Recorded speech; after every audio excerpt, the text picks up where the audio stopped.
address, we have someone that we choose, we believe is exceptional in speaking, challenging our graduates, touching our lives. This we have chosen one of our own faculty members, Dr. Gerson came to us now just over a year ago.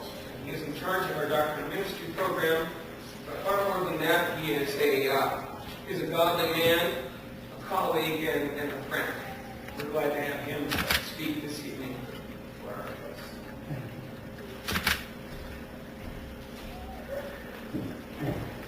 Jerry, I anticipated you tearing your robes. Very disappointed. Very disappointed. No theatrical ability at all.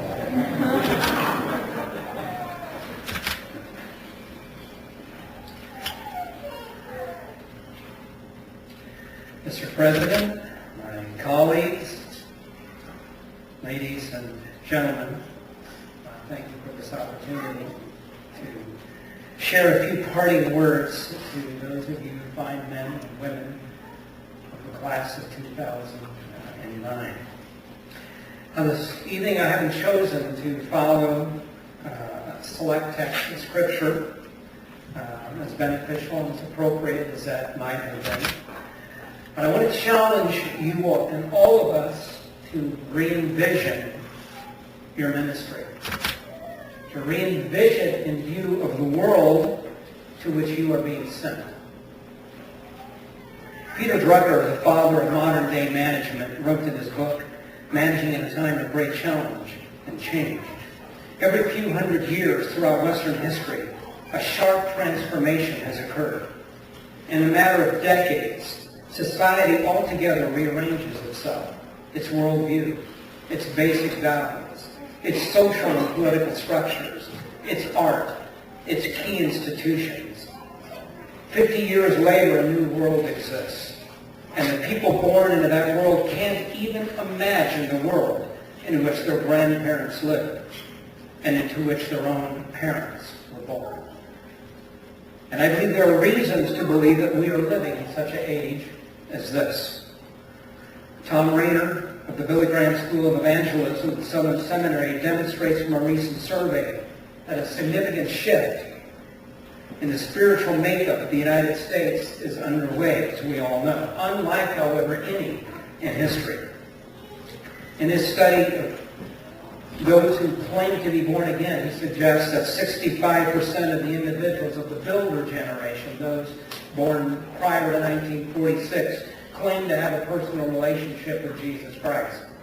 Those who are the Boomer generation, born between 1946 and 64, 35% of those claim a personal relationship with Jesus Christ. Those who are the Buster generation, 1964 to 76, 15% of them claim a personal relationship with Jesus Christ. And when we get to the Bridgers generation, those born between 1976 and 1994, 4% claim a personal relationship with Jesus Christ. 4%. From his study recorded in the State of the Church of George Barna shows that the confessed unchurched population in just the last decade has grown almost 12%. And this doesn't take into consideration that polling studies indicate that as high as 50% of those taking surveys are liars, especially when it relates to church attendance and religious practices. Al Mohler, president of Southern Baptist Theological Seminary, said recently in a Newsweek article, I think that many of you may have seen or read, the most basic contours of American culture have been radically altered. The so-called Judeo-Christian consensus of the last millennium has given way to a postmodern, post-Christian, post-Western cultural crisis which threatens the very heart of our culture. Clearly, he says, there is a new narrative, a post-Christian narrative that is animating large portions of this society. You see, the American culture no longer pops up or props up the church the way it did, and no longer automatically accepts the church as a player at the table in public life. In fact, oftentimes is downright hostile to the church's presence. The values of classic Christianity, as we understand them, as we perhaps practice them in this room, no longer dominate the way Americans believe or behave. In his book, The Present Future, Reggie McNeil states, during the past 4 decades, churches have found themselves increasingly marginalized and their influence in society considerably weakened. The church's loss of social strength has revealed, however, its spiritual impoverishment, so that there is, in fact, a loss of nerve and courage. I suggest that the tectonic plates of our culture are shifting seismically. And as Western society shakes, Christianity is being pushed to the margins. What are the results? Mike Regali's book, The Death of the Church, he states this as the church shifts to being marginalized. At the brink of the 21st century, the king who knew not Joseph is the collective culture of which we are a part. The combined impact of the information age, postmodern thought, globalization, and racial ethnic pluralism has seen the demise of the grand American story, and has also displaced the historic role the church has played in the story.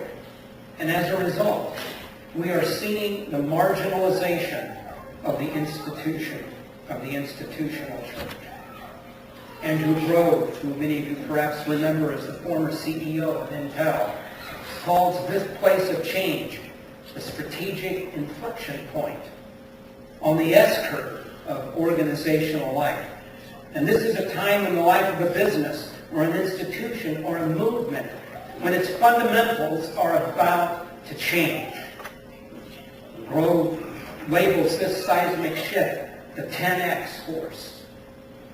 Reflecting on that point, Eddie Gibbs, senior professor of church growth at the School of World Missions, writes, meaning a church beyond the strategic inflection point requires a clear sense of vision for a desired future that is significantly different from the present. It also requires an equally clear understanding of where the church is now. The church is roughly 2,000 years old, as you know. The gospel came to the eastern shores of this country nearly 400 years ago. A group of individuals hoped that they might be that shining city on a hill. Consequently, Christianity found a home all throughout this country. And it's had amazing influence in every aspect of life in some way, from the courthouse to the House of Representatives, from the White House to the schoolhouse. And there was a time not that long ago in almost all of our memory where politicians were forced, in a sense, to consider the effect of evangelicalism in the formation of their platforms.